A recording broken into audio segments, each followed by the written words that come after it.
para que el doctor Jesús Luján después pueda hacer la clase correspondiente al día de hoy. Básicamente a mí me corresponde presentar la cátedra. Somos una universidad ya con algunos años de experiencia, una facultad que ha ido haciéndose desde abajo, peleando un lugar especial en la historia de la medicina peruana, y de la cual nos sentimos ser orgullosos hijos de ellos y parte de su trayectoria. Acá estoy con mis connotados maestros y compañeros, ¿no? El doctor Segundo Gallardo, el doctor Augusto Díaz, el doctor Jesús Luján, el doctor Luis Alberto Saldarriaga, ¿no? Distinguidos profesionales, cada uno en sus campos de la salud, en los campos de la medicina. Y tenemos nuevos retos siempre y constantemente, y en esta oportunidad el primer reto va hacia ustedes. Los alumnos son los principales motores del proceso de aprendizaje y por lo tanto de su historia profesional futura y de la trascendencia que van a tener en la vida y por lo tanto qué tan alto pueden dejar el nombre de esta facultad, ¿no? Los invoco y los reto a que trabajen arduamente con responsabilidad y con pasión en este sentido. En los últimos exámenes de ENAM no nos ha ido muy bien y lógicamente vamos quedando rezagados y nos van mirando por encima del hombro. Lógicamente que la parte de las autoridades tiene que hacer su parte de la historia, ¿no? Y en ese sentido, el doctor Luján, como encargado de laboratorio, ha solicitado que nos den el técnico respectivo y los materiales para poder trabajar laboratorio de manera presencial. Lamentablemente, la universidad el año pasado ha devuelto plata presupuestada y simplemente no tenemos laboratorio, no tenemos instrumentos para poder hacer el laboratorio. Vamos a tener que hacer las prácticas, por lo tanto, de otra forma, y ese ya es un problema, pero como desde pandemia vamos a trabajar arduamente en sacar esto adelante. Y estoy seguro que así va a ser, ¿no? Bueno, en segundo lugar, el compromiso de esta plana docente de lujo en poder desarrollar el curso en la mejor de las condiciones, con el mayor de compromiso, ¿no? Y que seguramente redundará en una buena desarrollo del curso, como ya es habitual con responsabilidad que tenemos. Vamos a comenzar a proyectar entonces la pequeña introducción. Bueno, el curso es farmacología, ¿no?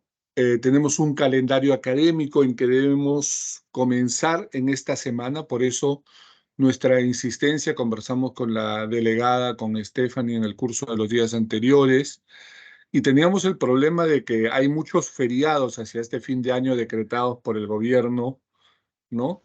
Y un tiempo muy justo para desarrollar el curso, lo cual ha hecho que comencemos en esta semana la medicina, ¿no? Con clases, tanto hoy día como el día miércoles, en horario por esta semana y por la próxima semana, por las celebraciones de los días de la medicina, van a ser de manera virtual en el horario nocturno, pero estamos comenzando ya cumpliendo con el cronograma académico dispuesto por el vicerrectorado académico.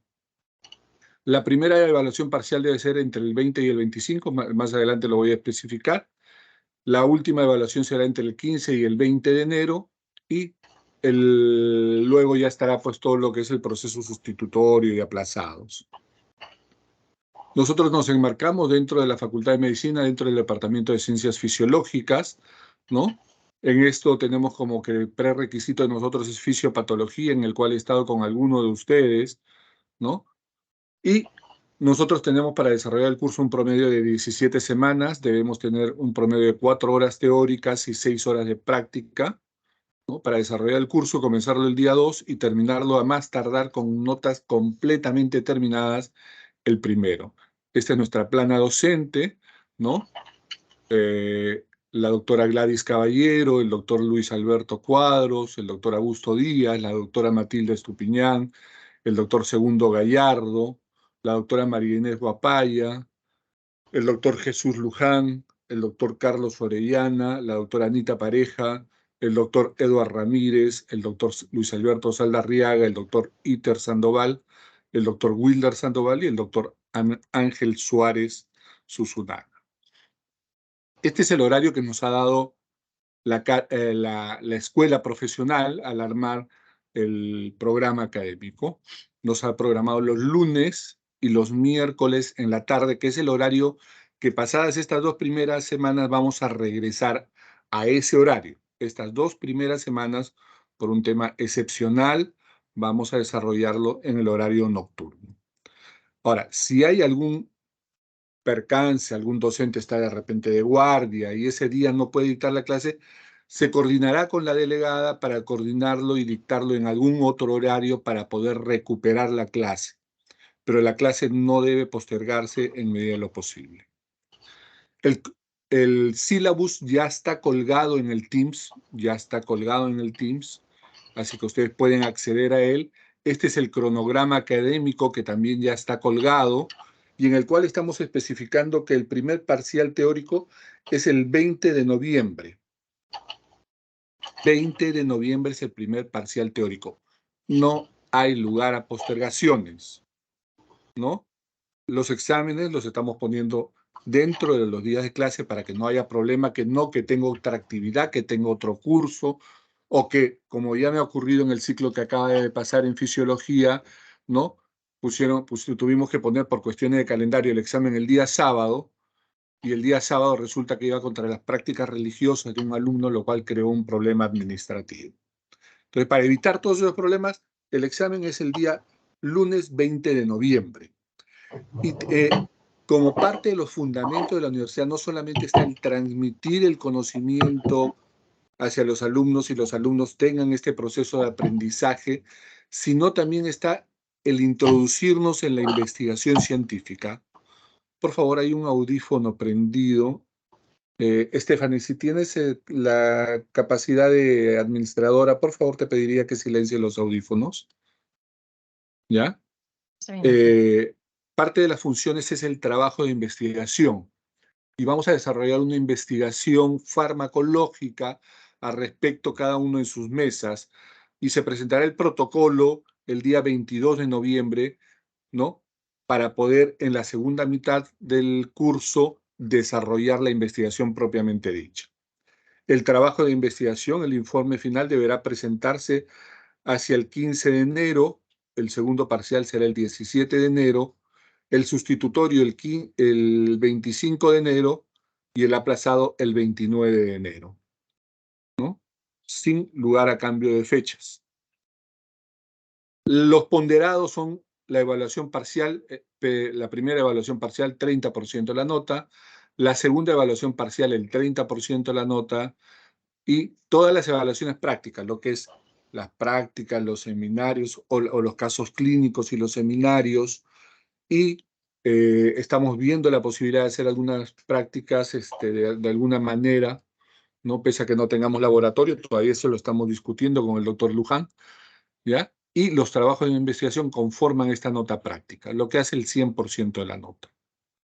Esta evaluación práctica será el promedio de práctica 15%, el promedio de seminarios 15% y el trabajo de investigación 10% de la nota.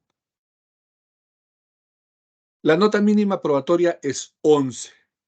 El medio punto favorece al alumno en el promedio final, no en el capítulo, no en la nota de práctica, no en el promedio de seminario, en el promedio final.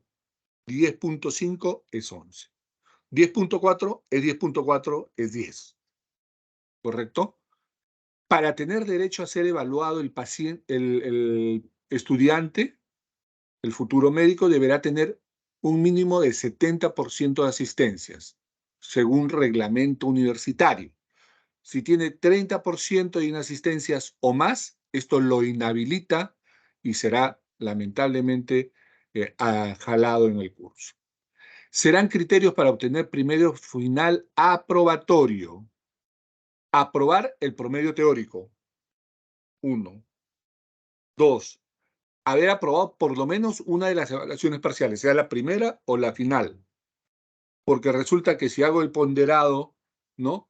Tienen jalado el primer parcial, jalado el segundo parcial, y con la nota práctica, como es el 40%, aprueban el curso.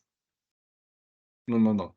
Tienen que aprobar el conocimiento instruido que ustedes deben haberlo, de haber adquirido para poder aprobar el curso. Van a tener un tutor con el que van a trabajar, directamente. Somos 15 tutores, 15 docentes, y como ustedes son aproximadamente cerca de 60, ¿ya? Se han dividido en grupos de 4, los grupos ya están conformados, los he conformado yo, ¿ya? No le he dado el trabajo a Stephanie, no suelo derivar mis labores, y lo vamos a publicar en el Teams con Stephanie. Le voy a pedir que le voy a hacer llegar la nota, la relación, y voy a necesitar el teléfono de cada uno de los delegados de mesa, y a cada uno de los delegados de mesa se le entregará el teléfono de cada uno de sus docentes para que puedan coordinar. Con ellos trabajarán los seminarios, los casos clínicos o prácticas, y el trabajo de investigación. Van a ver en el calendario que hay varias fechas para que vayan avanzando todo lo que es la investigación. El trabajo de investigación es un tema libre, pero de farmacología. No es un trabajo de investigación libre de cualquier tema de medicina, no. De farmacología / terapéutica. Como hay problemas con el laboratorio y como hay problemas con el tema también de los animales de laboratorio, porque hay todo un tema con los protectores de los animales, los animalistas. Entonces, se permite en esta oportunidad los trabajos de características de recopilación de datos, corte transversal, estudio de casos, la variedad normal, pero en farmacología. Vamos a hacer una pequeña introducción al tema de farmacología, ¿no? La palabra deriva de dos vocablos griegos, farmakón, que significa fármaco, y logos, ciencia o tratado, ¿no? Y por lo tanto la farmacología es aquella rama de la ciencia médica que se encarga de técnicas y métodos para demostrar que una sustancia tiene una actividad sobre el cuerpo, una actividad farmacológica, y así como tiene efectos benéficos, tiene efectos adversos o contradictorios o no deseados, pero que esta ecuación sea aceptable para el hombre, que el beneficio que vaya a recibir sea largamente superior y que el riesgo de tener efectos adversos sea claramente el mínimo. Para esto, un médico, un profesional de la salud debe tener el conocimiento claro del fármaco, de cómo actúa, cuáles son sus efectos, cuáles son los efectos que esperamos obtener para determinar la eficacia, la efectividad del medicamento, y cuáles son los potenciales efectos adversos que existen en tal o cual población para poder monitorizarlos o suspender y advertir al paciente. Hay que estar atento de esto, ¿no? Entonces, estudiaremos las acciones y propiedades de los fármacos en los organismos vivos, porque a veces no necesariamente vamos a actuar sobre el hombre como especie, no como género, sobre el hombre, sino vamos a actuar de repente sobre los gérmenes o los agentes patógenos, como podrían ser virus, bacterias, parásitos, etcétera, ¿no? Hongos, por ejemplo, ¿ya? Muy bien, los fármacos tienen diferentes usos o aplicaciones en el campo de la medicina. Estos son algunos de ellos porque estamos hablando propiamente del campo médico y hablamos del campo de la prevención, ¿no? Por ejemplo, las vacunas o la profilaxis antibiótica, ¿no? Que se utiliza en algunos casos. El tratamiento propiamente de enfermedades, sean adquiridas, como pueden ser algunas infecciosas, procesos oncológicos, procesos de enfermedades crónicas como la hipertensión o la diabetes, y por lo tanto los tratamientos podrán tener un tiempo definido o indefinido de acuerdo a la etiología de la enfermedad. Algunos procesos se curarán, ¿no? Como, por ejemplo, un proceso neumónico lo trato con un determinado antibiótico, va a tener un curso y es factible de curarlo. Habrá otros procesos, otras enfermedades que no serán curables y que el tratamiento va dirigido al control de la enfermedad y por lo tanto a la prevención de las complicaciones, como sería el caso de la diabetes, de la hipertensión arterial, por ejemplo.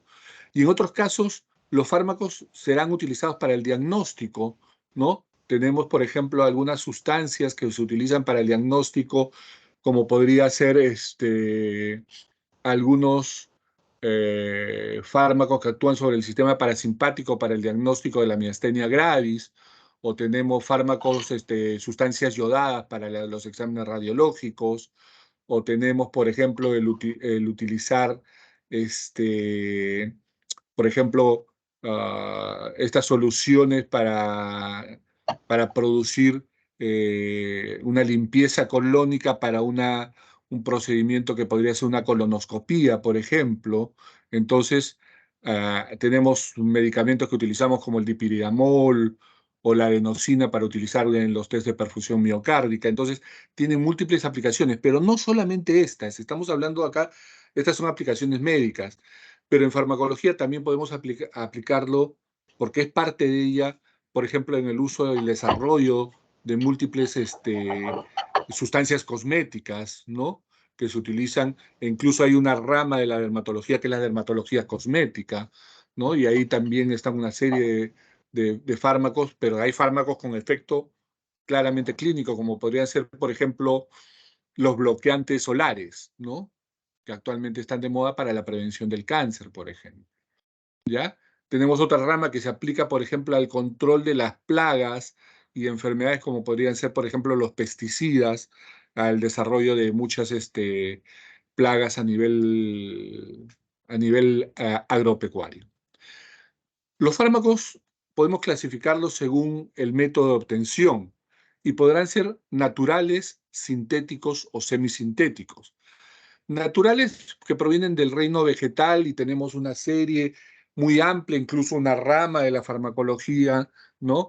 Que se dedica a esto, al estudio de las plantas y su aplicación en la medicina, y tiene mucha conexión con lo que son los médicos naturistas en muchos casos, que cogen esto como base de su esquema, ¿no? Hay fármacos que derivan del reino animal o del reino mineral. Habrán pues drogas sintéticas que se obtienen por investigación científica puramente, como el ácido acetilsalicílico, el propanolol o simetidina, que son drogas propiamente sintéticas, o, por ejemplo, la vacuna para el COVID, ¿no? Ha sido desarrollado a partir del conocimiento del genoma viral que se obtuvo muy rápidamente, gracias a Dios, y a través del desarrollo y el conocimiento del genoma viral, del enemigo del virus, del COVID, del SARS-CoV-2, se pudo desarrollar una vacuna específica que nos permitió derrotar la pandemia. Y hay drogas semisintéticas que se obtienen a partir de, ¿no? El famoso Fleming descubrió el Penicillium notatum, que es una especie de hongo, ¿no? Y de él se dio cuenta de que tenía un efecto antibiótico y derivó la penicilina. Y de la penicilina deriva toda una rama de medicamentos semisintéticos derivados de ella, como la ampicilina, que la carbenicilina, y una serie de medicamentos semisintéticos, ¿no? Que han derivado de esto, tomando el núcleo de la penicilina, haciéndole pequeñas modificaciones, se han obtenido estos fármacos. La farmacología tiene ramas, ¿no? Tiene ramas como son la farmacognosia, la farmacocinética, la toxicología, la farmacogenética, la farmacoepidemiología, la farmacovigilancia, la terapéutica, la farmacodinamia. Y la terapéutica es propiamente los fármacos aplicados al control de tales enfermedades o de algunas enfermedades, ¿no? Y se encarga propiamente del tratamiento específico en tal o cual enfermedad, ¿no? La farmacogenética por ejemplo, se encarga del estudio de las alteraciones genéticas y moleculares que producen a través de modificaciones genéticas producidas por los fármacos. Por ejemplo, ¿no? Se sabe que la isotretionina, que inhibe las secreciones, que es un derivado de un antibiótico, pero se utiliza en el acné rosácea, ¿no? Cuando se utiliza, produce alteraciones en los gametos, ¿no? Tanto en el espermatozoide como en el óvulo, y puede durar estas alteraciones hasta un año después. Entonces, se recomienda a los pacientes que tienen esto cuidado con la programación de un embarazo o esto, porque puede existir malformaciones genéticas en el feto producto de las mismas, ¿no? Producto de las mismas. Luego tenemos la toxicología, ¿no? Que estudia propiamente los efectos adversos de los medicamentos. Y esto se estudia de dos formas, ¿no?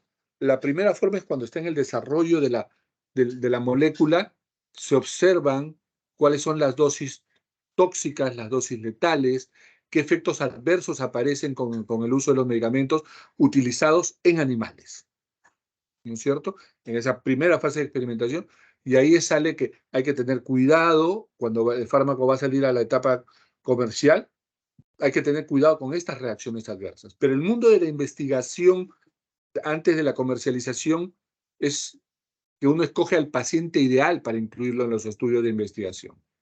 Y posterior a que se comienzan a utilizar en humanos, pueden aparecer otros efectos.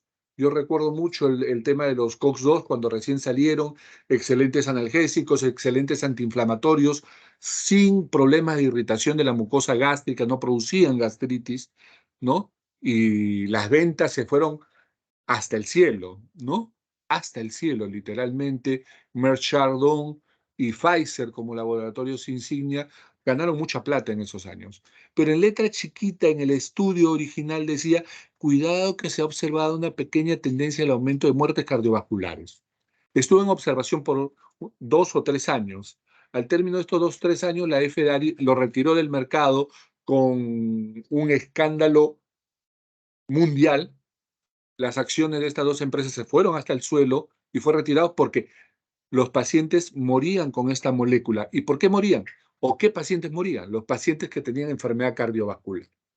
Entonces, el efecto toxicológico hay que seguirlo monitorizando y derivado de la toxicología es la aplicación clínica para producir estas alertas y tenemos agencias como la FDA en los Estados Unidos, la EMA en Europa, ¿no? Y en el Perú es la DIGEMIT, que debemos monitorizar con comités de farmacovigilancia el desarrollo de los efectos adversos potenciales de las drogas que pueden aparecer incluso en la fase comercial. Luego tenemos temas que va a tocar el doctor, propiamente el doctor Luján el día de hoy, la farmacocinética y la farmacodinamia. Y resulta que los medicamentos van a tener dos hechos. Uno, que es qué pasa con el medicamento desde que ingresa al cuerpo hasta que es eliminado del cuerpo. Va a sufrir una serie de procesos desde la liberación, la absorción, la distribución por todos los órganos de la economía, qué barreras pasa, la barrera hematoencefálica, la barrera placentaria, las diferentes barreras que puede atravesar, si se filtra por diálisis o no, por ejemplo, el metabolismo, ¿no? La droga es inactivada por el cuerpo o es activada más bien por el cuerpo, si es un profármaco, por ejemplo, ¿no? Y finalmente las vías de eliminación, que preferentemente es la vía renal y secundariamente la vía digestiva a través de las heces, ¿no? Ese proceso es la farmacocinética. Y luego tenemos la farmacodinamia, que es lo que el cuerpo, lo que la droga le hace al cuerpo, lo que el fármaco le hace al cuerpo, cómo lo modifica, ¿no? Yendo por ejemplo, ¿no? Los fármacos como el salbutamol, un beta agonista, porque actúa sobre el receptor beta adrenérgico a nivel de la mucosa respiratoria, pero también tiene actividad sobre los receptores beta adrenérgicos a nivel del corazón.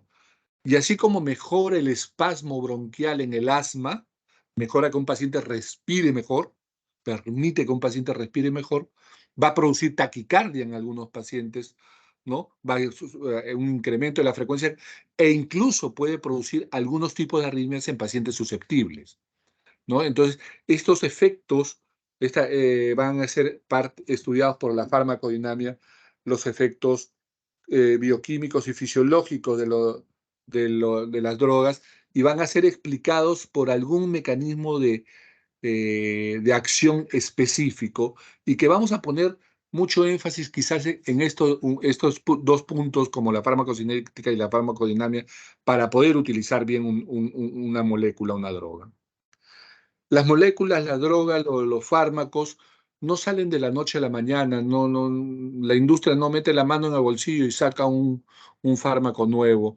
Y hay fármacos que salen de la industria y hay fármacos que salen de la investigación de las universidades más prestigiadas del mundo, ¿no? Y pasan, así como este proceso lo han seguido las vacunas también en el caso de COVID, ¿no? Que se han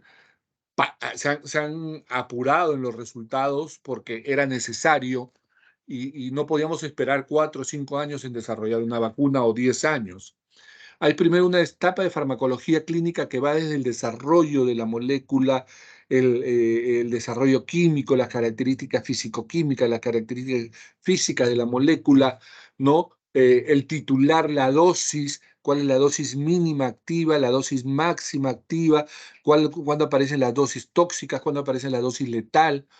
Todos estos estudios se van haciendo en las primeras fases, hasta que luego se dice, sí, la molécula ha demostrado en animales ser segura y ha demostrado eficacia. Vamos a probarla en humanos. Y pasamos a la etapa de la farmacología clínica y se seleccionan primero pequeños grupos para ver su efectividad y su seguridad, ¿no? Estudios que van de 100 pacientes, por ejemplo, ¿ya? Y luego ya pasamos a los estudios de fase 4, ¿no? Que son los grandes estudios que ya tienen 1000, 2000, 3000 o más número de pacientes para ver los efectos. Pero siempre estos estudios que van a utilizar medicamentos, ¿no? Van a escoger un paciente ideal, que muchas veces dista del paciente real. Y por lo tanto, es muy difícil eh, predecir todos los efectos adversos. Doctor Luján, ¿le puedo pedir un favor especial? La doctora Marinés Guapaya me está llamando al celular en este momento. Si podría usted coordinar por el interno con ella, le agradeceré. Gracias. Y luego viene un tema que es el uso racional de medicamentos, ¿no? Se trata de obtener el mejor medicamento para tratar las diferentes entidades o enfermedades. Pero muchas veces yo recuerdo un médico X que conocí cuando era estudiante y que cada signo y cada síntoma él respondía con un medicamento, ¿no? Entonces el paciente salía con una receta de 20 medicamentos. Algo le caería bien, supongo que era ese pensamiento, ¿no? Algo supongo que le caería bien de eso, ese sería su pensamiento probablemente. Bueno, parte del uso racional es buscar un manejo racional para evitar que el paciente tome múltiples medicamentos y potencie los riesgos, los efectos adversos, y sea fácil y seguro, ¿no? Para, ya me sacó de la línea de pensamiento, sea fácil y seguro de tomar para el paciente, ¿no? Entonces, voy a contestar, mil disculpas, ¿ya? Doctora, aló, doctora, buenas. Estoy dictando la clase en este momento, doctora. Claro que hemos mandado ahí un enlace en el chat del grupo. Por favor, le voy a pedir que coordine con el doctor Luján para que le ayude, ¿ya? Porque yo estoy dictando clase en este momento. Gracias, hasta luego. Totalmente fuera de lugar. Mil disculpas, ya estoy de regreso. Entonces, el uso racional de medicamentos trata de utilizar el medicamento, el mejor tratamiento posible para el paciente, en medida de lo posible evitar la polifarmacia y que sea el tiempo adecuado del uso del medicamento para el paciente. O sea, la idea no es darle, por ejemplo, en un tratamiento antibiótico 3 días, porque sabemos que con 3 días no curamos el proceso de enfermedad, de repente aliviamos los síntomas, pero el germen no desaparece, está debilitado y puede desarrollar resistencia bacteriana, por ejemplo. Y entonces, más que bien, estamos haciendo ahí un mal, porque vamos a generar gérmenes multiresistentes y ya tenemos ese problema en la práctica clínica. Entonces, el manejo antibiótico debe ser en la dosis adecuada, al paciente adecuado y el tiempo adecuado de la dosis, ¿no? Ni más dosis ni menos, no más días ni menos días, el tiempo adecuado. Y lógicamente estamos en un país pobre, en un país con limitaciones económicas, y debemos ver que sea el costo adecuado para el paciente, ¿no? Yo en los últimos años, ¿no? Receto una serie de medicamentos por mi especialidad que son onerosos realmente para los pacientes. Y en ese sentido, más de un paciente ya ha venido y me ha pedido el cambio de medicación por si no hay algo más barato, porque la economía ajusta, ¿no? Los pensionistas, la gente humilde, no puede costear medicamentos que de repente no valen mucho. Me han pedido que cambie medicamentos que valen 60 soles, pero 60 soles para muchas familias es mucho dinero, ¿no? Muy bien. Básicamente, esto era parte del tema y lo que quería compartir con ustedes, ¿no? Un poco las reglas de juego, un poco de qué se trata la farmacología. Este curso es importante, ¿no? Porque tenemos un instrumento que cura, pero que si lo utilizamos mal, puede ser un instrumento con reacciones adversas potencialmente graves e incluso fatales, ¿no? Entonces, debemos conocer los medicamentos, los grupos, las familias, cómo actúan, cuáles son sus potenciales efectos adversos para poder cuidarnos, ¿no? Más que cuidarnos, primero cuidar al paciente y después también cuidar nuestra buena práctica clínica, ¿no? Es para mí un gusto, un placer como villarrealino poder trabajar con ustedes este ciclo, con este grupo importante de docentes, ¿no? Que los van a conocer ustedes con el desarrollo de sus teorías, ¿no? Y que los van a conocer ustedes también muy de cerca conviviendo con ellos en el desarrollo de las prácticas, de los seminarios, de los casos clínicos y del desarrollo de sus trabajos de investigación. No creo sinceramente que en esta primera parte haya alguna pregunta. No creo sinceramente que haya alguna pregunta, pero si la hubiera, estaría encantado de poder responderla. Si no, para darle uso de la palabra al doctor Luján, que tiene un tema importante para comprender cada grupo farmacológico de acá al futuro, porque hay que conocer las definiciones de la farmacocinética, farmacodinámica, qué es biodisponibilidad, ¿no? Qué es periodo de latencia, una serie de términos que lo van a utilizar de acá hasta el último día de su práctica clínica, que será generalmente el médico deja su práctica clínica ya cuando el cuerpo nos dice que ya no podemos más o la mente nos dice que ya no podemos más. El médico trabaja hasta el final. Eso es bueno y eso es malo, ¿no? No nos damos un tiempo. Y recuerden, muchachos, la medicina, por sobre todos los temas, ¿no? Es servicio al paciente. Mejor médico no es aquel que es muy ostentoso, que trabaja en la... No, es el que trabaja con humildad, con cariño hacia el paciente, con el respeto y basado en un profundo conocimiento científico, porque sin ciencia tampoco somos médicos, pero tenemos que ser profundamente humanos, ¿ya? Nuevamente, muchas gracias y dejo, si no hay preguntas, al doctor Jesús Lupán para que pueda hacer uso de la palabra para su clase. Buenas noches, doctor Tomás. Gracias. ¿Me escuchan? ¿Aló? Fuerte y claro. Ya. Entonces, a ver si comparto. Ojalá que pase la diapositiva.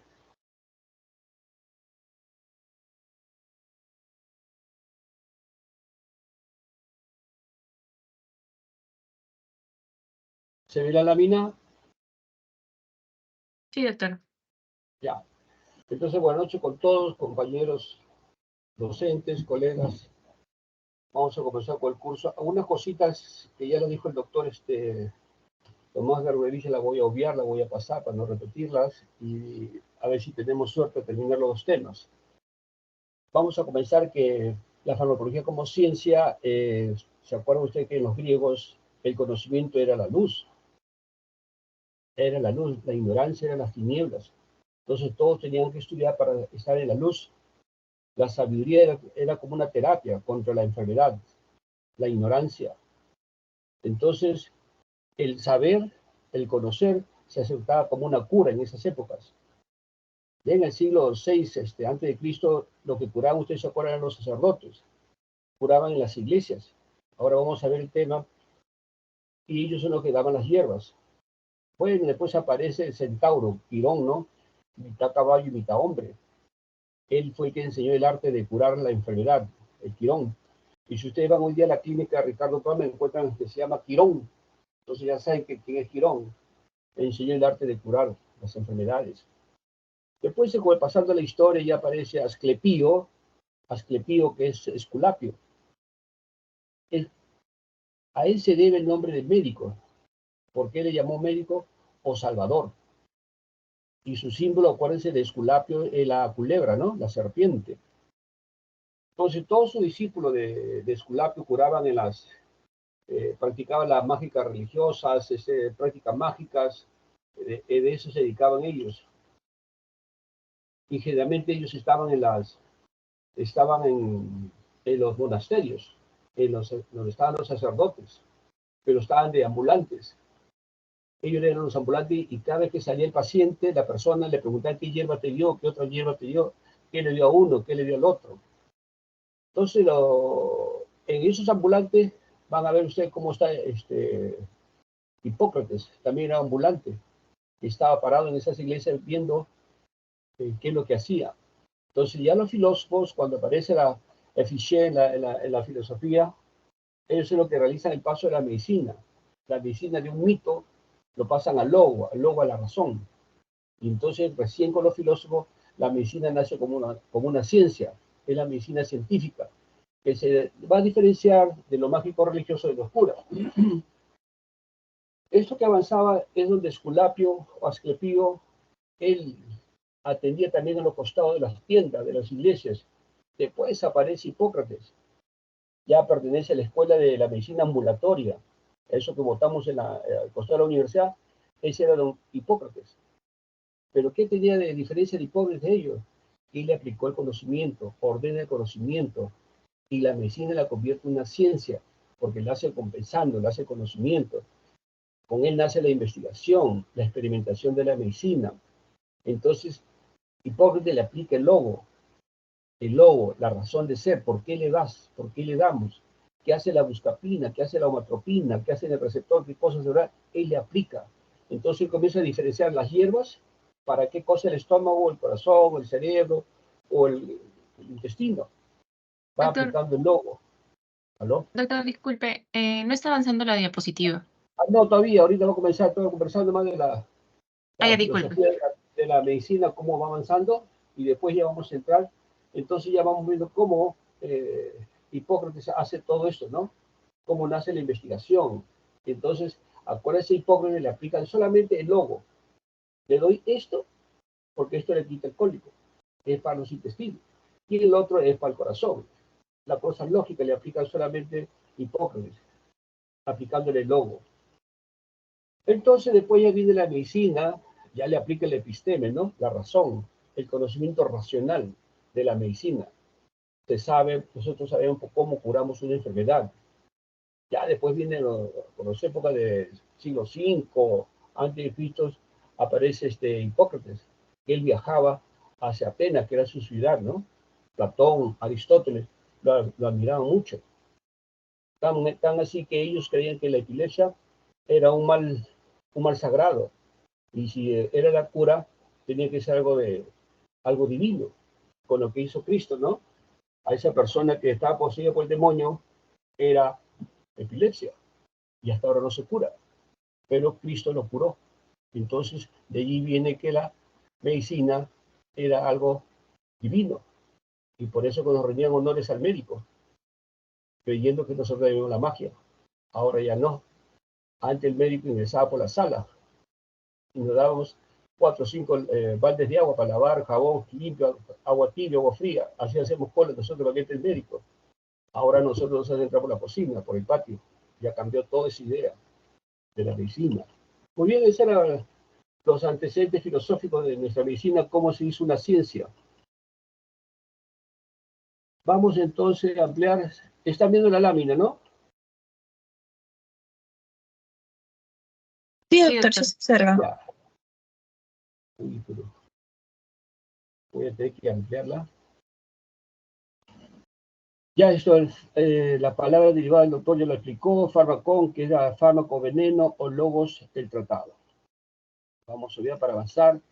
Ya hemos dicho el origen de la historia, habíamos hablado de los secretos sacerdotes, el santón, el chamán, si el cura lo curaba, pero si el chamán, los brujos que estaban al costado de la iglesia, le daban la medicina y se moría, era el brujo, y lo mataban, lo quemaban vivo.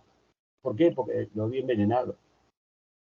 Ya ven ustedes los frisos de Mesopotamia, los frisos, ¿ah? Y hemos visto que Caral es más antiguo que Mesopotamia. La mandrágora, el opio, ya en esa época se usaba. Ya en Egipto conocían el opio, el aceite resina que hasta ahora lo usamos. Hipócrates, padre de la medicina. El Galeno, hacía una doctrina opuesta a Hipócrates. Hipócrates se acuerda que era mente sana, cuerpo sano, el reposo, la dieta, el clima y el ejercicio. Hasta el año 60, 70, si ustedes, me acuerdo mucho del 50, 60, de ustedes en un hospital, donde estaban los pacientes tuberculosos, salían con una manta blanca y todo era oscuro. Su cama era de ladrillo o adobe, madera. Cuando salían todo cubierto, parecía la película de Ben-Hur. Todos se alejaban de allí, mantas blancas. Entonces, ¿cómo se alejaba la época, no? Entonces, ya Galeno era opuesto a Hipócrates. Hipócrates decía que el reposo, la dieta. Ustedes sabrán que todos los tuberculosos en los 50, 60 los mandaban a Jauja, porque el sol los curaba. Imagínense. Un tuberculoso en el jardín de Jauja se va a curar. Ya Galeno se opuso. Galeno era todo lo contrario. Había que darle una sustancia que produzca el efecto contrario. Si estaba con diarrea, había que darle un antidiarreico.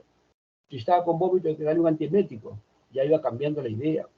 Avicena, el árabe, el príncipe de los médicos, era don Avicena. ¿Esta pantalla se puede ampliar?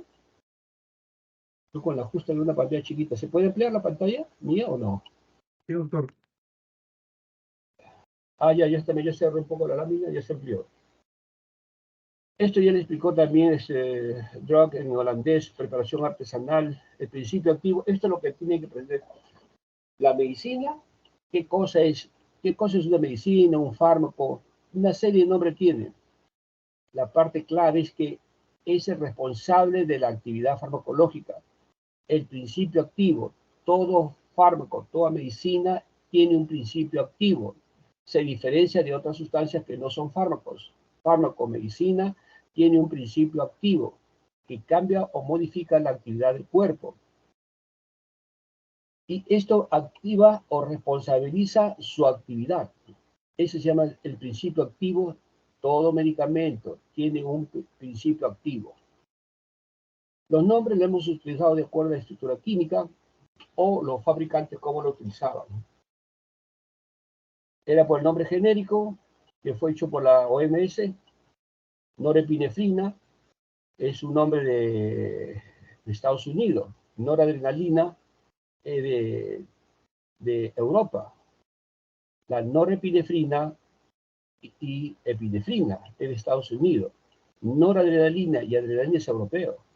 Furosemida, estamos en cualquier parte del mundo, es un diurético.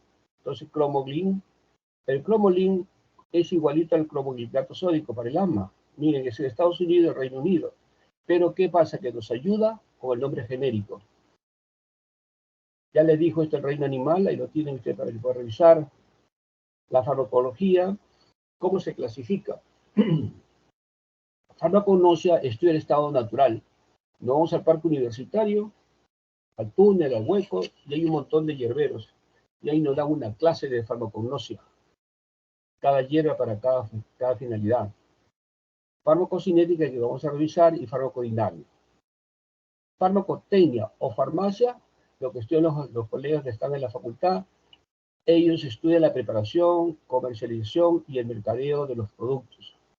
Farmacoterapia es el uso racional en el tratamiento del organismo enfermo. La farmacopatología estudia los efectos adversos que produce un fármaco, por ejemplo, la alergia a la penicilina. Toxicología estudia los efectos tóxicos de los fármacos en la medicina forense.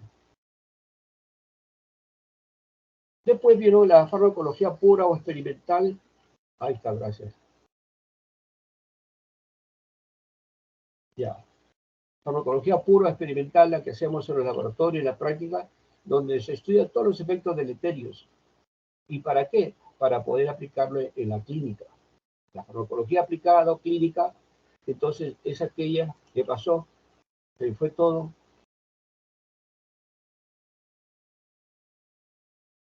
¿Alguien está jugando por ahí? Doctor, disculpe, no se le ven los diapositivos. Sí, pues he ido Sí, todo. acabo de compartir. Vamos Acabo a de compartir. compartir, doctor. Farmacocinética, ¿ves?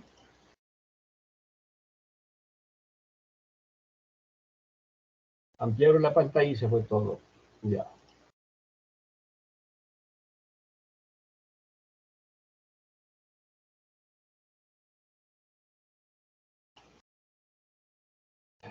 Farmacocinética.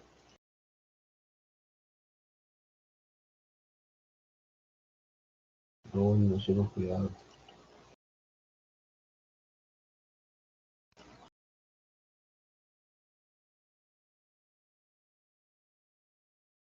Ya, aquí estamos. Acuérdense, un fármaco, un medicamento es aquel que tiene un principio activo, y que ese principio activo es el responsable de la actividad, que modifica el organismo humano. Esto ya revisamos, esto también, ya hemos revisado esto. De acuerdo a la etiología o causal o curativa, ¿cómo es la farmacología? Porque el ciencia etiológico combate la causa de la enfermedad. Yo tengo una amigdalitis, si usted me da penicilina, me has curado, entre comillas, has hecho el agente etiológico, porque nadie cura. Nosotros no curamos, nosotros ayudamos a recuperar la salud. El único que cura es Dios o Jesucristo, pues el médico no cura, ya eso está en la ley.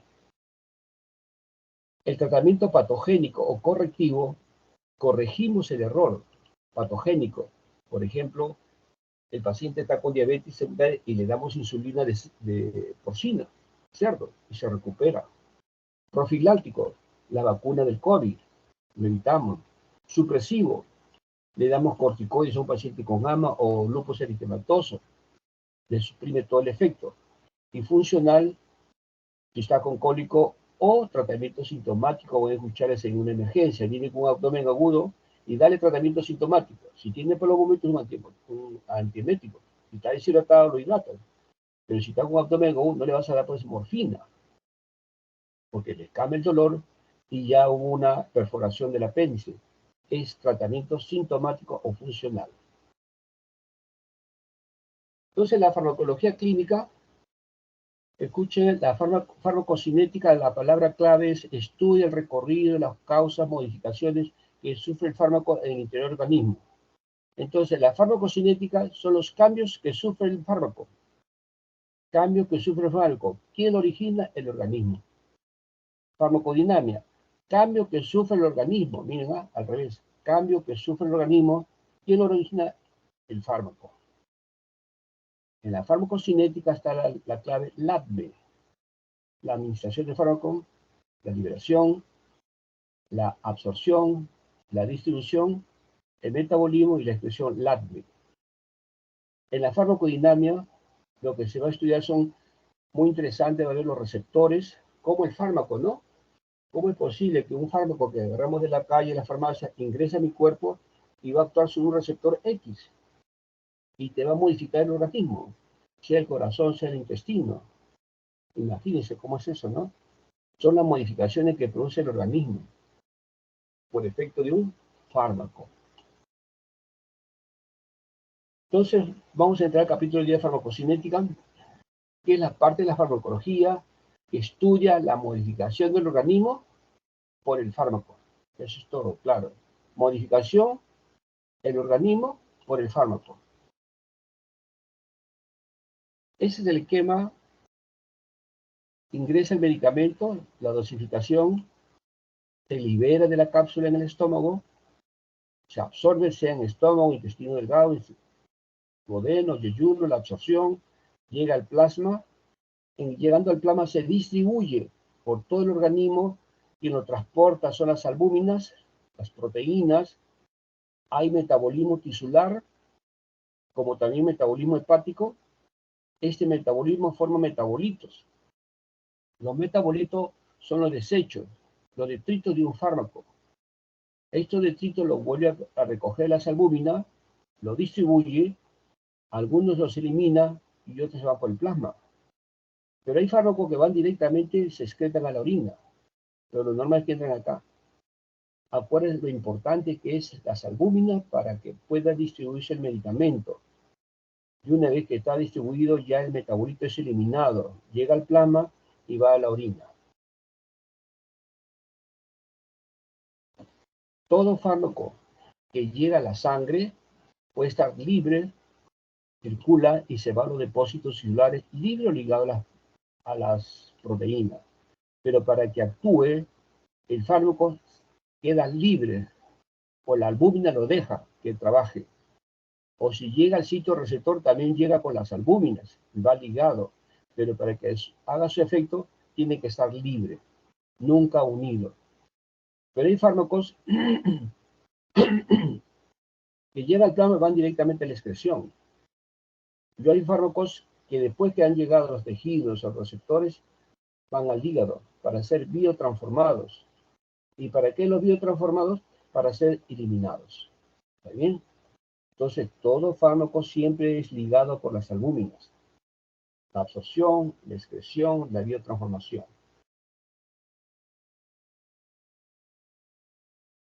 La vía de administración, que esto vamos a ver mañana, el próximo miércoles, en factores que modifican, son la vía tópica en la piel, la enteral, todo el tubo digestivo desde la boca hasta el ano, y la parenteral, lo paralelo al tubo digestivo. Entonces, como hay tres formas que hemos visto, tópica, enteral y parenteral, hay tres tipos de medicamentos. Las cremas, las tópicas, lociones, spray, ungüento. Para la vía enteral, tableta, pastillas, cápsulas, jarabe o supositorio. Y para la vía parenteral, las inyectables. Las ampollas, acuérdense que las ampollas son en vidrio, las ampollas. Y los frascos ampollo es vidrio más un caucho con aluminio, los frasquitos, ¿no? Esto es importante. Nosotros no le vamos a enseñar, ni en clínica, ni en cuarto, ni en internado, ni en el posgrado, no le van a enseñar. Cada uno tiene que aprender qué cosa es tabletas o pastillas. Me mandan a comprar mis pastillas de penicilina de 500 miligramos.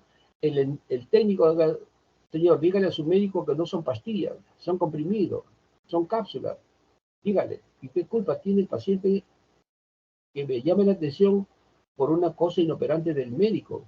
En vez de poner comprimido, me ha puesto cápsulas o me ha puesto tabletas y me está llamando la atención el técnico. Entonces tenemos que aprendernos qué cosa es. Cápsulas, los jarabes, eso lo van a hacer en el seminario. ¿Qué cosa es un jarabe? ¿Qué cosa es un suspensión? Dice que las suspensiones son para la diarrea. No, pues, no tiene que ser nada de eso. Y si es por vía parenteral, estarás inyectable. ¿Es una ampolla o frasco ampolla? Los fármacos LATME, de una vez que se libera, se absorbe, se distribuye, metabolismo y excreción. Vamos a revisar todo esto en un momento. Para que se libere el fármaco, ya en el estómago se elimina de la cápsula, se desintegra, se desagrega y hay una disolución. Entonces, todo lo que es gránulos, que lo conocen, se desintegra primero, se desagrega y disolución. Y de esta manera pasa al plasma. Todo lo que son cápsulas o tabletas se desagregan y se en una disolución. Las partículas se desagregan y disolución. Imagínense una solución. La solución de frente va a una disolución y se absorbe. Entonces, cuidado, que una solución primero se debe desintegrar. No, las soluciones pasan directamente al torrente sanguíneo con disolución.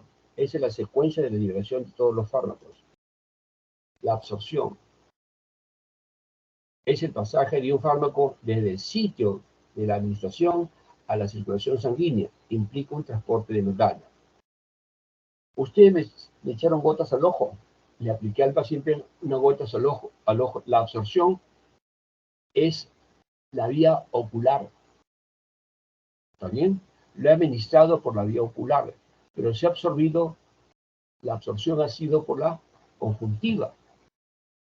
Si me aplicas en el oído, la vía de administración es la vía óptica, pero la absorción es en la membrana timpánica o en los lados, pero no es. Entonces la absorción es echado en el ojo, deja el sitio donde lo administraste y pasa a la circulación, porque hay un transporte de membrana. Entonces, de transporte de membrana, puede ser en el tubo digestivo, hay dos tipos: el proceso pasivos y transporte especializado. Los pasivos tenemos la ósmosis, y en esta ósmosis hay la difusión simple y la filtración. Difusión simple y filtración, ¿ok? Ósmosis. Y es especializado, difusión facilitada, algo que facilite, es activo, gasto de energía, y la pinocitosis. ¿Está bien?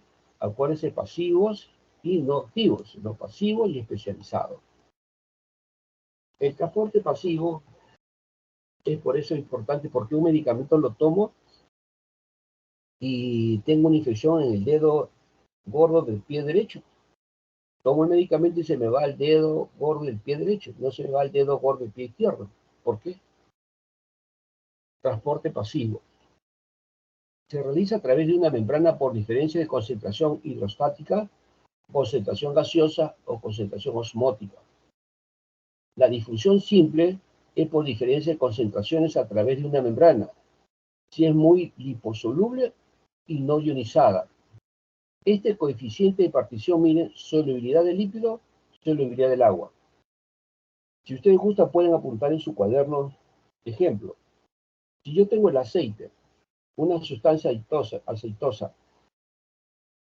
es un lípido, como está, le ponemos, se disuelve 2 veces en lípido y en el agua se disuelve 1. 2 entre 1, 2. Coeficiente de partición mayor que 1. Si el coeficiente de partición es mayor que 1, la sustancia se llama liposoluble. Apuntaron. Si tenemos otro ejemplo, tengo harina y agua. La harina la disuelvo en lípidos y el agua está acá abajo. Entonces, la harina se disuelve como 1. El líquido no se disuelve, pero el agua se disuelve como 2. 1 entre 2, 0,5. ¿Está bien? Coeficiente de partición menor que 1. Las sustancias hidrosolubles. ¿Y qué interesa esto? Porque los poros en la membrana, en la barrera hematoencefálica, los poros son de 4 angstrom. Y los poros en los capilares son 40 angstrom. Entonces en el cerebro no pasa cualquier cosa. Pasan sustancias muy liposolubles, que son los barbitúricos, los anestésicos, el alcohol. Mientras que un sándwich, te comes un tacu-tacu, ¿por qué no se va al cerebro? Ah, pues doctor, ¿tú cómo se va al cerebro si es comida? ¿Y por qué cuando yo tomo alcohol se me va al cerebro? Bueno, porque es alcohol. Tu respuesta sería igualita al del señora que tiene mandil blanco que vende en el mercado. No hay ninguna diferencia entre nosotros y esa señora, humilde. Pues no, doctor. El alcohol es una sustancia muy liposoluble, tiene un coeficiente de partición mayor que 1. Es liposoluble y atraviesa los poros de 4 angstrom, los barbitúricos. Mientras cuando yo me como un menestrón, son sustancias hidrosolubles, o sea, un coeficiente de partición menor que 1 y atraviesa los poros de los intestinos. ¿Ok? Esto es muy importante. ¿Por qué te mareas? ¿O por qué la comida no se va al cerebro? ¿Está bien? La filtración es la presión hidrostática, que es desigual. El corazón manda la sangre al riñón, la presión renal es de 50 milímetros de mercurio. La presión del corazón izquierdo, que sale la sangre con 120. 120 de presión que la lanza el corazón, la sangre hacia el riñón. A 50 se reduce, empuja todita la presión allí, por eso que bota las sustancias tóxicas, pero no puede eliminar las proteínas. ¿Por qué? La filtra, porque hay una diferente de presión hidrostática. 120 contra 50 la presión de la arteria renal. Estamos acá. Transporte especializado. Difusión facilitada. La glucosa no se absorbe por sí sola porque es azúcar, no. Hay un fosfato, el carrier, que es transporte en el intestino y se forma la glucosa 6-fosfato. No requiere energía, es transportada. ¿Se acuerdan ustedes? Bueno, en la época que hubo la enfermedad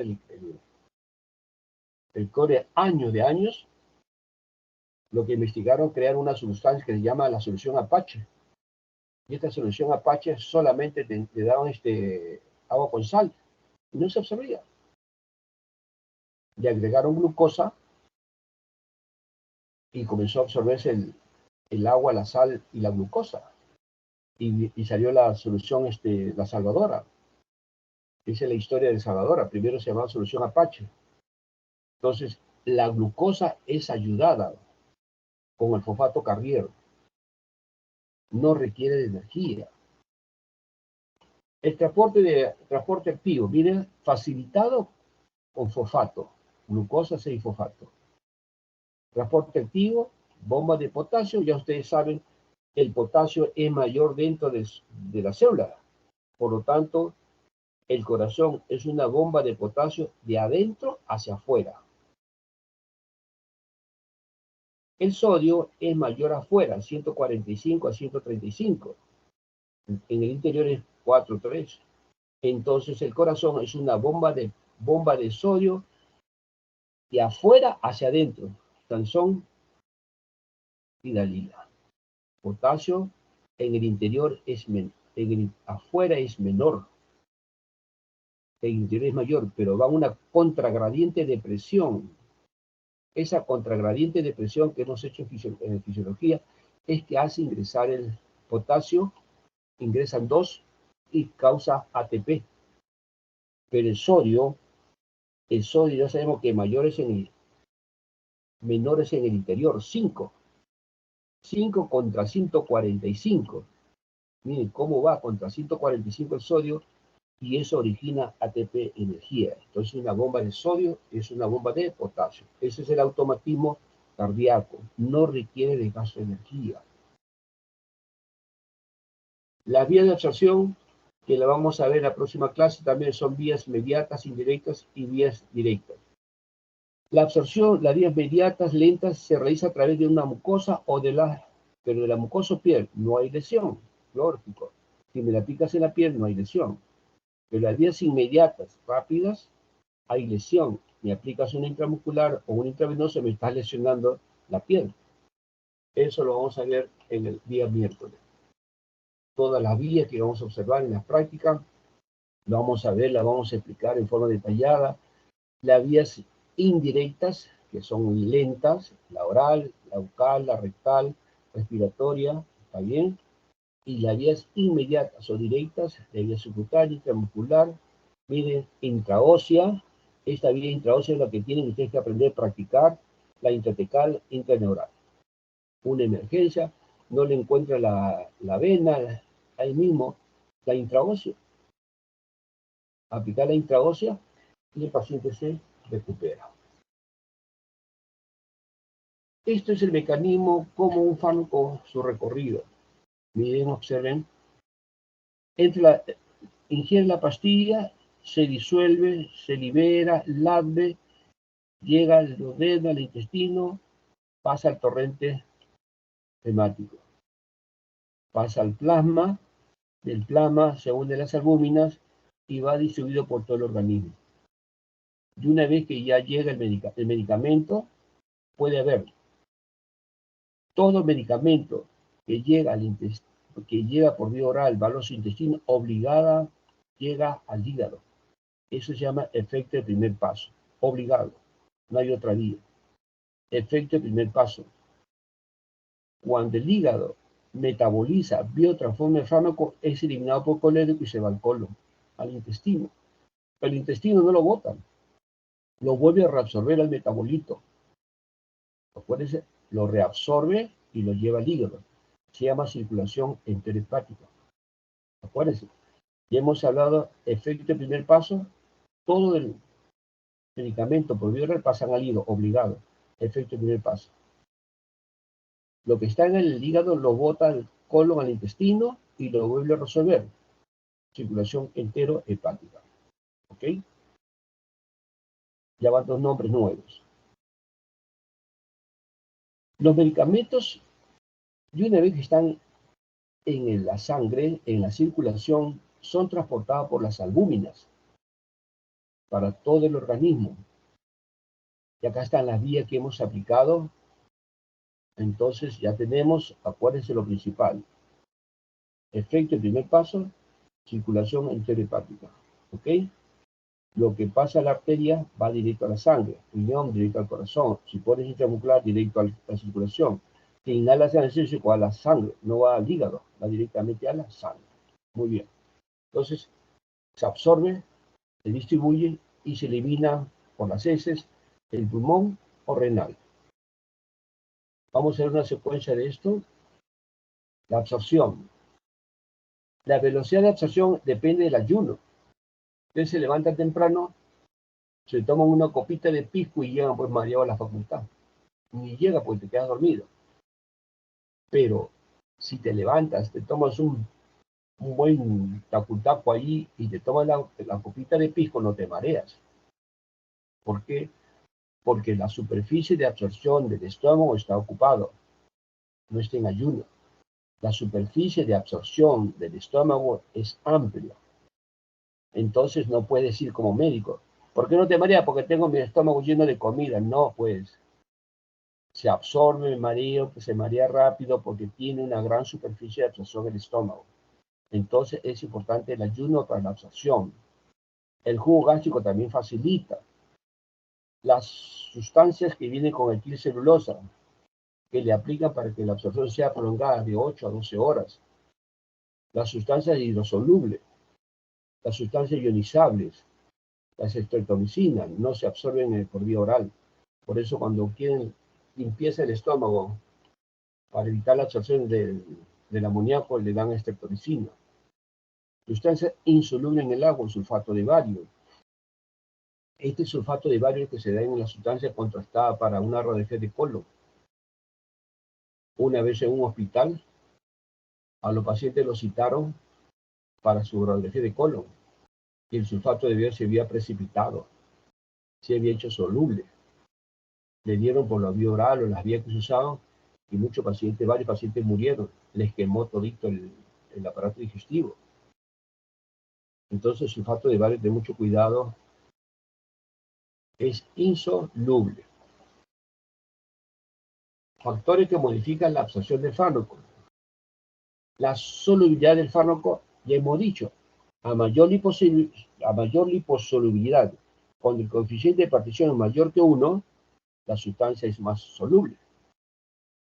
La concentración del fármaco, a mayor concentración, mayor absorción. Si yo tengo una aspirina en un vaso de 100 de agua, y al otro paciente le doy una aspirina en un vaso de 200 de agua o 300 de agua, ¿a quién le va a calmar la cefalea? Es el que tomó en 100 de agua, porque el intestino lo absorbió rápido el 100 de agua y absorbió todo el paracetamol o el ácido salicílico y le calma el dolor. Mientras que al otro tiene que absorberse todo el litro de agua porque ahí está disuelta el paracetamol o el ácido salicílico. Entonces, a mayor concentración, el efecto de la absorción va a ser más rápido. La circulación sanguínea en el sitio. Lógico, eso lo van a ver en paciente en UCI. A veces hay mala circulación, el paciente se agrava. Un paciente chocado. Comprímanse ustedes su dedo, el pulgar con el índice, comprímelo y suéltenlo. Cuenten 1, 2, 3. Ya se puso rojo. ¿Ah? Llenado capilar. Entonces, si ese llenado capilar está bajo, la circulación, el medicamento no va a llegar a ese lugar. Por eso que los cirujanos, cuando ven una herida, cortan todito el tejido necrosado. Cortan todito eso necrosado y comienza a sangrar. Y al día siguiente el paciente mejora, porque el medicamento, el antibiótico llega a ese lugar. Entonces, vamos a ver ahora esto de la circulación sanguínea. Área de superficie de absorción, ya hemos hablado. En la práctica es el peritoneo, tiene una gran superficie de absorción. En el estómago también, el ayuno, la superficie de absorción es mayor. Entonces, eso lo vamos a ver en la práctica. La biodisponibilidad. Vamos a leer y después le explico. Es la fracción o porcentaje de la dosis que la forma farmacéutica se pone a disposición del organismo. Entonces, la palabra fracción o porcentaje que llega a la sangre. Es el porcentaje del fármaco que llega al sitio de acción, porcentaje que llega al corazón, por ejemplo. Biodisponibilidad. Efecto primer paso, los fármacos que administrados por vía oral y absorbidos en el estómago o intestino por el drenaje venoso plexo mesentérico pasan primero por el hígado, donde son metabolizados o excretados por la bilis. Antes de llegar a la situación general, para distribuirse disminuyen su biodisponibilidad. En pocas palabras, acuérdense esto, la biodisponibilidad es la cantidad, es la fracción, es el porcentaje del fármaco que llega al torrente sanguíneo. Práctico. Ustedes me dan un comprimido, una cápsula de 100 miligramos, lo ingiero, a las 4 horas me sacan sangre y encuentras 60 miligramos. De 100, encuentras 60 miligramos en mi sangre y 40 en el semuntorio. Medicamento B. Lo ingiero 100 miligramos, me haces un análisis a las 4 análisis de sangre, y encuentras en mi sangre 20 miligramos. 60 miligramos en semuntorios. ¿Cuál es mejor? ¿El primero o el segundo? Keila, Betsame. Keila, Sí, doctora, acá presente. ¿cuál es el mejor? El primero que yo tomé 100 miligramos, me sacaste sangre y encontraste 60 miligramos en mi sangre, 40 semuntorios. Medicamento F, medicamento B, me diste 100 miligramos, me sacas sangre y me encuentras 20 miligramos en mi sangre, 80 en las heces. ¿Cuál es mejor? La primera opción, doctor. ¿Cuál es? ¿Cuánto tengo en mi sangre? Que dijo que 60 tenía, miligramos. sí, 60. 60 miligramos, claro. Vamos a hacerlo más fácil. Hay un libro que se llama el Sanford, y también la medicina se habla en dólares. ¿Cuánto cuesta la medicina por dólares de tratamiento? Entonces, para que se les grabe, yo me como $100 y en mi sangre me encuentras $60 curándome, 40 tablas heces. Me da 100 miligramos, que mi sangre cuesta solamente me cura $20, $80 ambulatorio. Conclusión, Anabel, ¿qué vas a escoger a partir de ahora? Anabel, un medicamento que tiene alta biodisponibilidad o baja biodisponibilidad. ¿Está Anabel? Sal. Bueno. Camila. ¿Está Camila? Sí, doctor. Alta biodisponibilidad. Claro, entonces a partir de ahora van a encontrar ustedes, van a escoger para tratar, escoger un fármaco que tenga alta biodisponibilidad, que tenga buena absorción, que los alimentos no alteren su absorción. Por ejemplo, la amoxicilina, la biodisponibilidad es 89%, con el estómago vacío o con el estómago lleno. La biodisponibilidad es un criterio que van ustedes a pensar. Eso le van a enseñar en el próximo, en clínica nadie. Eso tienen que estudiar ustedes en el libro. Ver su fármaco, qué biodisponibilidad tiene cada fármaco. ¿Ok? Ya tienen dos nombres, efecto de primer paso, biodisponibilidad y circulación enterohepática. Entonces, vamos avanzando. Bioequivalencia. Dos fármacos equivalentes, el mismo principio, se considera bioequivalente si la rapidez y magnitud de la biodisponibilidad, o sea, la absorción, y que llegue al sitio de actuar, del principio activo no difiere en mayor grado.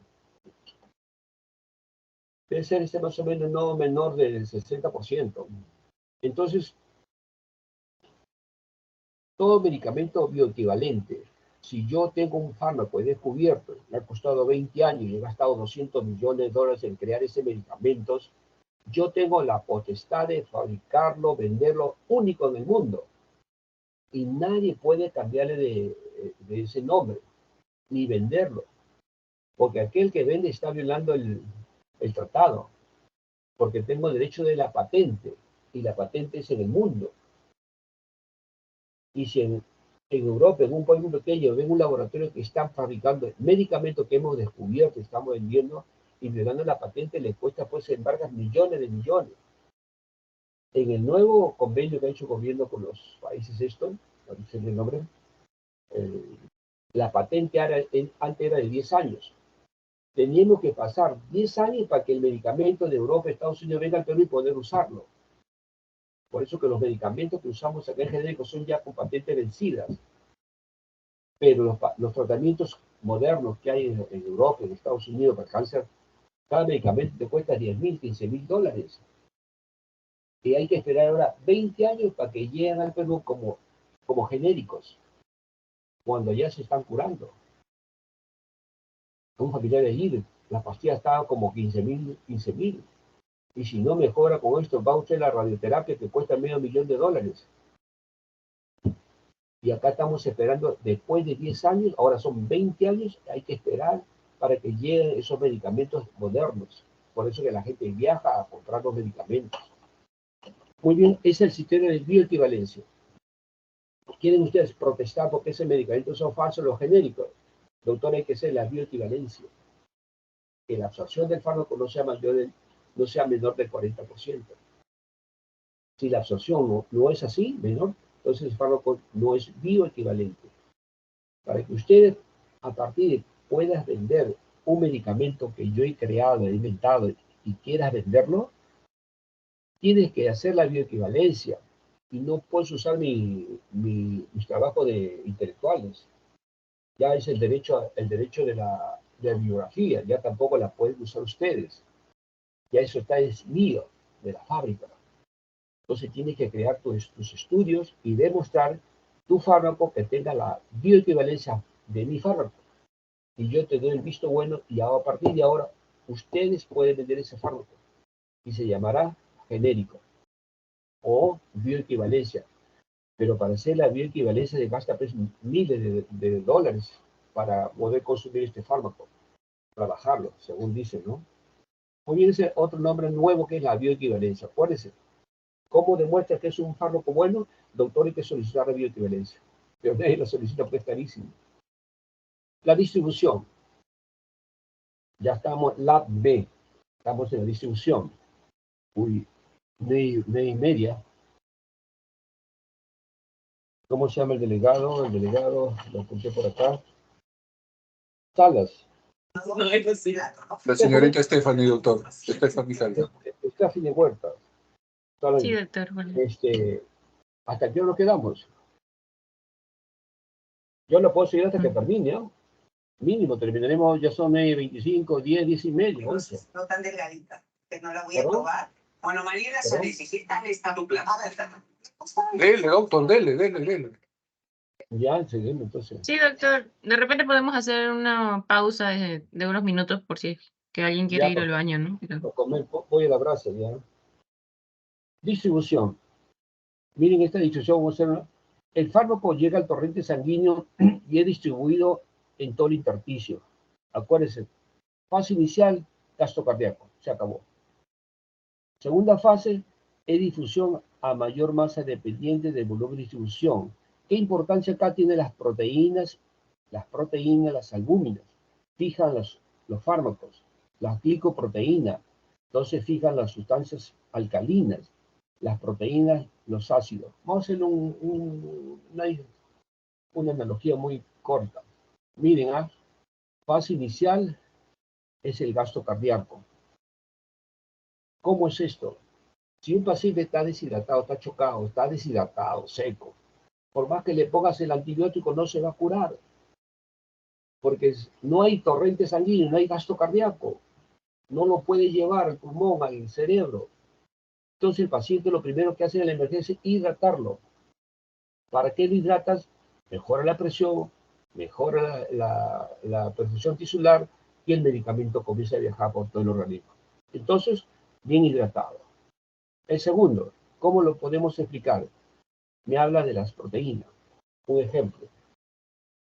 Tienes un niño, vamos a hablar de drástico, un niño que solamente come pante y tienes un niño que come bembo todos los días, carne, bistec, churrasco.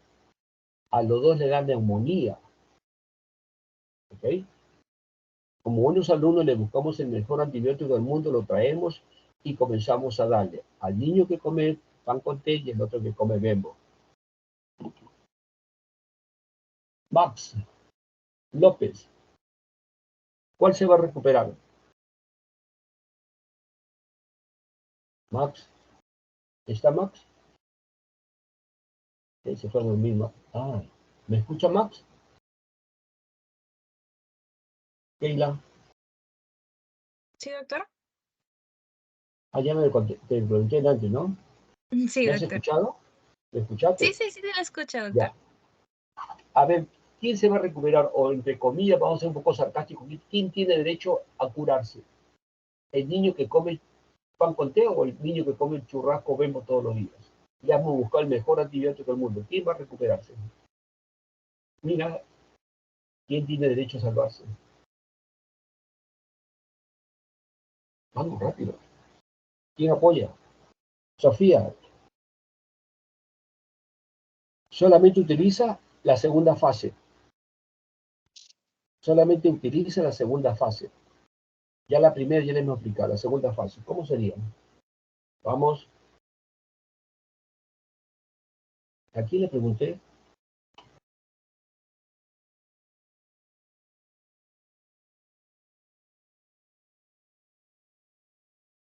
Vamos a verlos a todos entonces.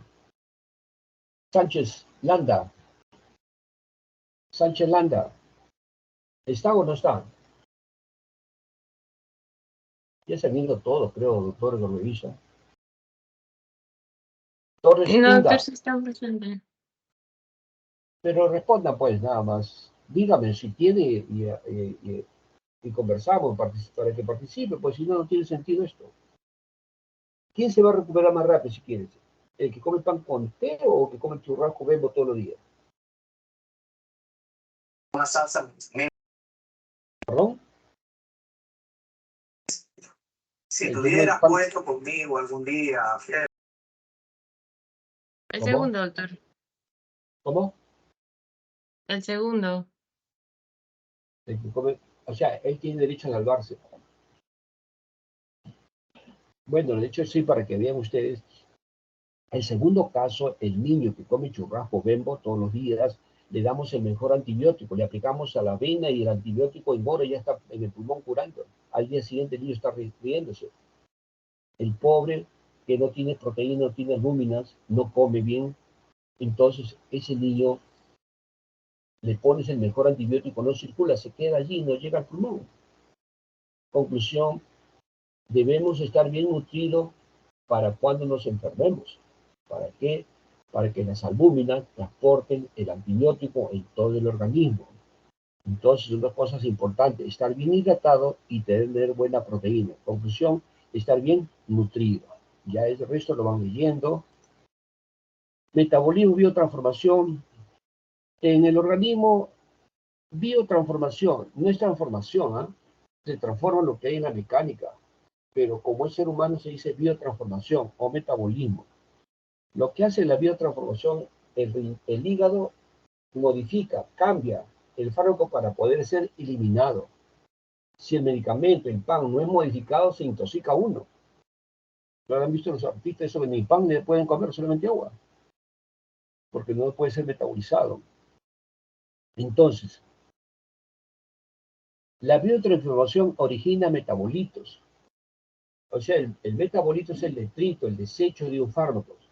Pero estos metabolitos que son eliminados por el hígado, por el colérico, y se van al intestino delgado y el colon, estos metabolitos son dos formas, metabolitos inactivos o muy polares. Llegan a la situación terapéutica, lo absorbe, llegan al hígado y lo vuelven a eliminar. Pero si absorbe el intestino, lo absorbe, lo lleva al hígado y es un metabolito activo, ese metabolito activo tiene dos funciones.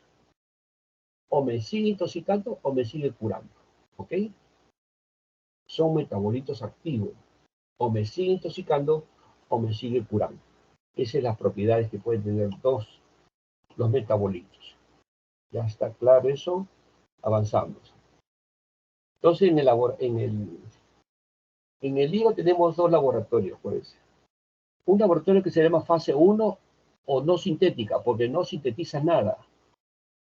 Estos dan unos metabolitos de poca actividad, son inactivos, y estos metabolitos intervienen en citocromo 450. Subrayen esto, citocromo 450. Apunten en su cuaderno ahí. Estos tres citocromo 450 están en el res, ¿ahí? De los hepatocitos. Y la fase de reacción 1 son hidrólisis, oxidación, reducción, demetilación y metilación. Bueno, doctor, ¿y qué me interesa eso? Porque miren el diazepam, el ibuprofeno que toman diario, son reacciones oxidativas. Y la aspirina son por hidrólisis. Entonces, vean cómo una cosa es distinta a la otra, no se elimina porque es por así. Son oxidados, otros son hidrolizados. Entonces, esta reacción 1 no sintética produce metabolitos, no producen sustancias, son metabolitos. En la segunda fase que hay en el hígado se llama fase 2 o reacción sintética, porque producen sustancias sintéticas o biosintéticas. Son sustancias de conjugación, producen metabolitos inactivos. Aquí interviene el ácido glucurónico, el sulfato y el glutatio. Se elimina rápido. Por ejemplo, el ácido glucurónico, los recién nacidos, los 30 primeros días, no le puede dar clorafenicol, porque su hígado está inmaduro. El sistema de glucuronización del clorafenicol no puede ser producido, porque tiene insuficiencia de ácido glucurónico. Entonces el clorafenicol se queda, se acumula, y va a pimentar los núcleos basales del cerebro, convulsión y muere el recién nacido. Clorafenicol nunca se usa en menores de un mes de nacido. También el glutatión, ustedes lo van a revisar, en sustancias que se usan en sulfatos. ¿Dónde están estos en el citosol? ¿Qué tipo de reacciones hay en la fase 2? Conjugación de glicina, el plurónido, conjugación de sulfatos. ¿Y cuáles son de fase 2? Mira, el paracetamol, el acetaminofeno, la sulfasalvactina, la morfina. fase 2. Factores que modifican el metabolismo. Este citocromo 450 es interesante. Si ustedes toman apuntes, si toman un medicamento A, yo estoy tomando un medicamento A. Voy en su consultorio y ustedes me dan un medicamento Z.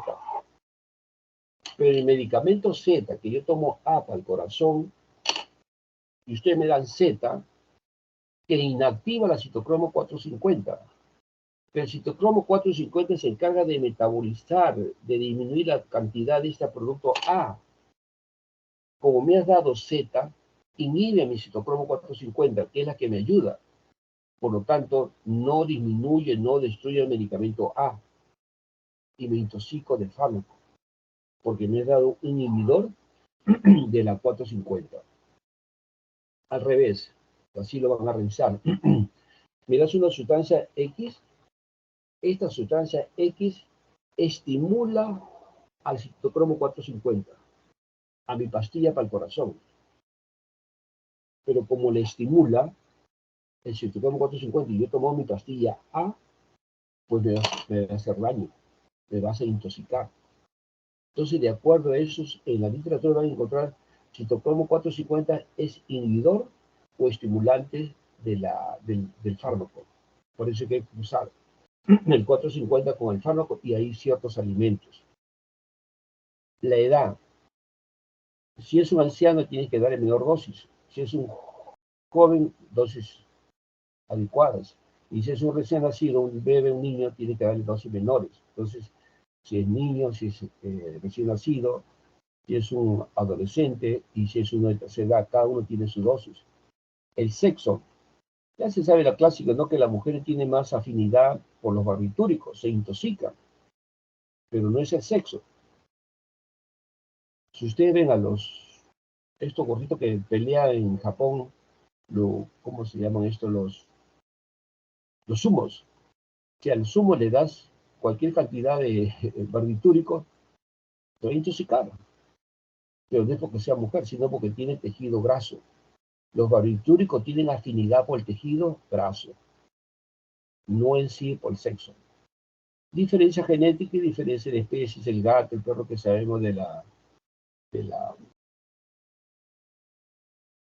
la hormona hipoficiaria. A ver qué más hay. El pulmón se elimina por expiración, la bilis, los emultorios, la circulación enterohepática que hemos revisado. En el riñón se filtran todas las sustancias, ya sabe reabsorción, algunos lo reabsorben, otros no lo dejan que se reabsorben. En la leche, tener en cuenta los medicamentos que usamos en las madres, muchas veces pasan al lactante. Los antibióticos, muchos de los antibióticos pasan por la leche de la madre. Eso tienen que revisarlo. ¿Quién le va a enseñar eso a nosotros? No. Esa es responsabilidad de ustedes, revisar el libro, hacer sus apuntes. Ni en clínica le van a enseñar eso. Al contrario, le van a preguntar. Le van a preguntar cuáles son los fármacos que pasan por la leche. Entonces, eso tiene que tener presente. Muy jóvenes, ya el medicamento se cumplió el LABNE y se excretó por la leche, por el riñón, por la bilis o el pulmón.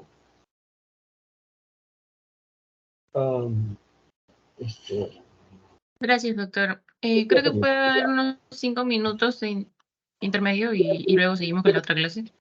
¿Ya tienes en tu reloj? Las 9:34. 10 minutos, 9:34, ¿está bien? Sí, 10 está minutos, bien, 4 y hasta las media. 9:44 en todo caso. Hasta para las 10. ¿Está bien? Ya, un cuarto para las 10 regresamos. Está bien. Estamos ya en punto 10, 10 y media estamos terminando, ¿ok? Sí, doctor, está bien, gracias. Ya, no como mucho.